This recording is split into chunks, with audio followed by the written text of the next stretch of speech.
magandang hapon, gabi pala mga kabayaning Pilipino.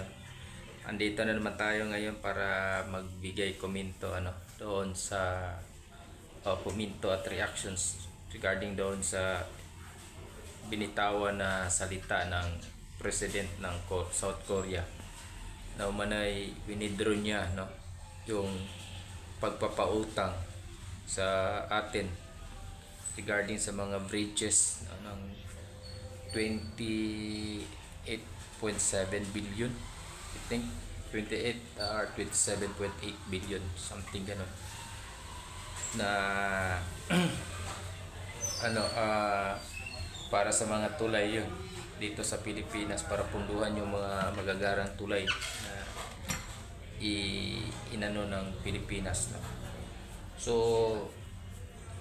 yun ay malaking sampal sa administrasyong Marcos, dahil sa nagsi-withdrawhan yung mga malalaking company sa Pilipinas, lalo na yung South Korea, dahil sa corruptions, because of rest of corruptions. Yun yung term na ginamit nila, salita na talagang nakakagulat at nakakagimbal para sa atin mga ordinaryong Pilipino, na pati yung ibang bansa ayaw nang mamuhunan, nag-withdraw ng support for the soft loan. So yun po yung pinaka para sa atin, na instead may mga ibang bansa na willing na magpapahiram ng pera or pundo or mamuhunan dito sa bansa natin, just because of the corruptions na nangyayari ngayon, ay talagang napaka sampal sa pagmumukha ng sa ating gobyerno. So wala namang dapat sisihin dito kundi tayong mga Pilipino tayong mga ordinaryong Pilipino na nagpapasilaw, kasi nga sabi nga nila, ang kasalanan ng ama ay hindi kasalanan ng anak. Bakit ikumpara yung anak yung ama sa anak, which is mali daw. Pero sa nangyayari ngayon, mas malala pala yung anak kaysa ama. Ang ama umabot pa ng 23 years bago na as a corrupt leader. Pero itong anak, 3 years pa lang, ayun, nagsilabasan ng korupsyon sa bansa. Mas malala ito, Hindi umabot ng 23 years, 3 years. Grabe na ang corruptions na nangyayari sa bansa. Ito ang pinaka-worst na president ever na nasaksihan natin. Yung mga batang 80s na pinanganak, shout out dyan. Ito yung nasaksihan ko.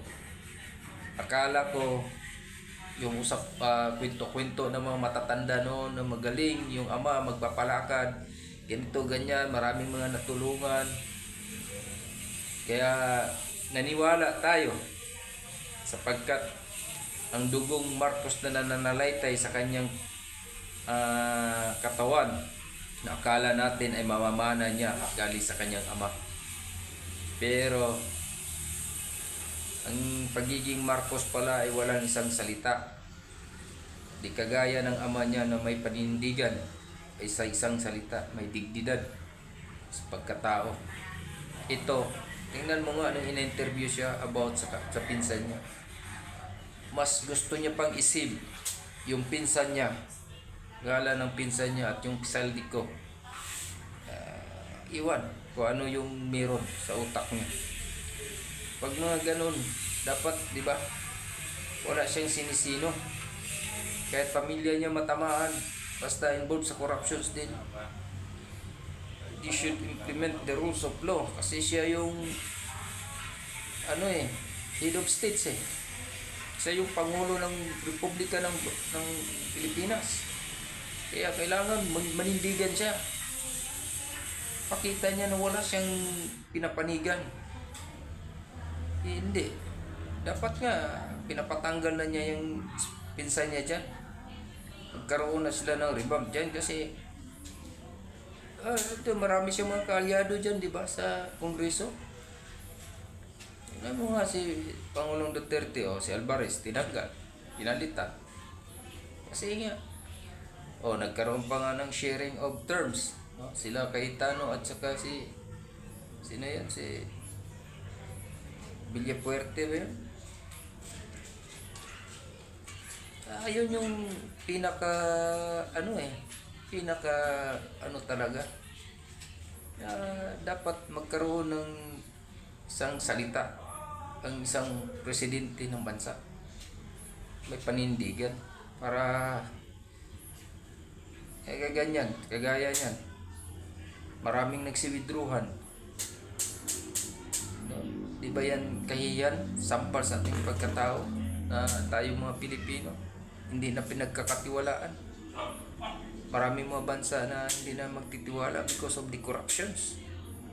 Di ba? So, yun lang po, mga mahal nating mga kabayaning Pilipino na may patuloy po tayong mag-ingat at ingatan po natin yung mga sarili natin. God bless to all.